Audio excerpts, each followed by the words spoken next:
बिस्मिल्लाहिर्रहमानिर्रहीम। अस्सलाम वालेकुम। खुश रहें, आबाद रहें, जहाँ भी रहें हैप्पी रहें और हेल्दी रहें। तो मैं हूँ फ़ायज़ा और वेलकम करती हूँ जी आपको चटपटे पकवान में। चटपटे पकवान में आज आपसे कोई भी रेसिपी शेयर नहीं करूँगी, बल्कि एक काम की रेमेडी बताऊँगी जो कि हर घर की ज़रूरत है।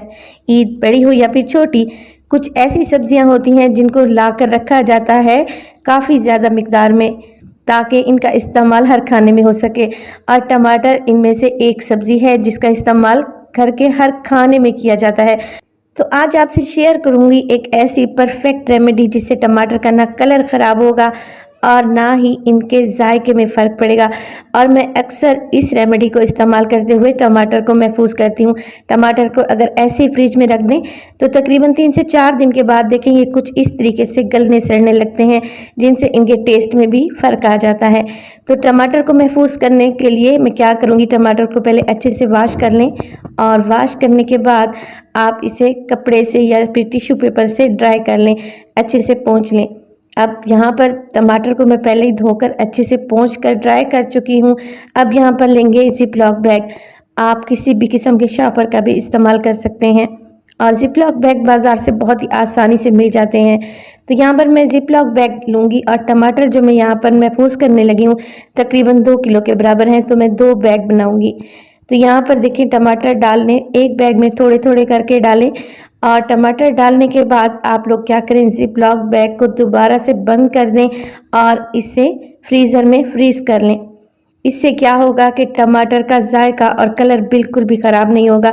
तो यूट्यूब पर आपको ऐसी बहुत सारी वीडियोस मिलेंगी जहां पर आपको बताया जाता है कि इनकी प्यूरी बना लें या फिर इनके ऊपर वाली साइड पे टेप लगा लें या फिर इनको काट कर रखें।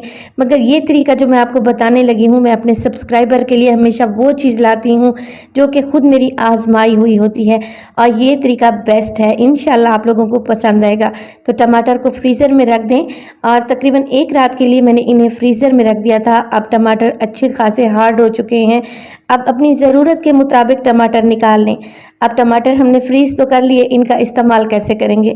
अगर फ्रीज़ किए हुए टमाटर को आप बाहर निकाल कर रखेंगी 3 से 4 मिनट के लिए, तो ये पिलपिले पड़ जाएंगे, यानी कि बहुत ही नरम पड़ जाएंगे और इजीली काटे भी नहीं जाते और इनका छिलका भी रिमूव नहीं होता। तो यहाँ पर देखें टमाटर अच्छे खासे हार्ड हैं। मैं अपनी ज़रूरत के मुताबिक 3 टमाटर यहाँ पे निकाल रही हूँ और मैंने टमाटर को डाल दिया है एक कुंडी दस्ते में जो कि हर घर में मौजूद होती है।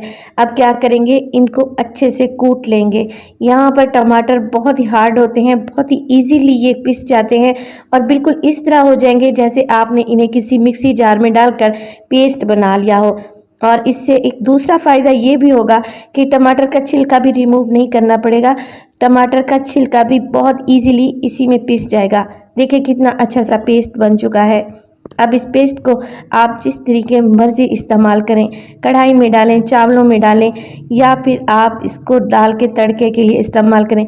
यकीन करें इसका फ्लेवर और इसका कलर बिल्कुल भी ख़राब नहीं हुआ और ये काफ़ी अरसे तक ऐसे ही फ्रेश रहेंगे। अब यहाँ पे मैं दाल बनाने लगी थी, तो दाल के लिए मैंने 3 टमाटर निकाल कर रखे थे और इसी तरीके से आपने जो भी डिश बनानी है उसमें टमाटर को कुंडी दस्ते में अच्छे से कूट लेना है और इस्तेमाल करना है। यकीन करें ये तरीका आपको अच्छा लगेगा। मेरी रेमेडी अच्छी लगी तो लाइक कर दें, चटपटे पकवान को सब्सक्राइब कर लें और अपनी फैमिली और फ्रेंड्स में भी शेयर किया करें। तो कमेंट सेक्शन में ज़रूर बताइएगा कि आपको मेरी रेमेडी कैसी लगी। अपना बहुत सारा ख्याल रखिएगा। फ़ायज़ा को भी अपनी दुआओं में याद रखिएगा। मुझे दीजिए इजाज़त। टिल देन, अल्लाह निगहबान।